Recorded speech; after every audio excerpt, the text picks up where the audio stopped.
देखते होता हमारे उड़ाहिया बैठी के पिपरा के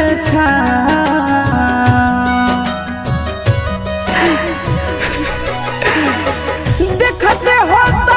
हमारे उड़ाहिया बैठी के पिपरा के रुक रुक रुक अरे टरेनिया रुक रुक रुक रे टरेनिया ले ले चल जनुआ के गाँव रुक रुक रुक रे टरेनिया।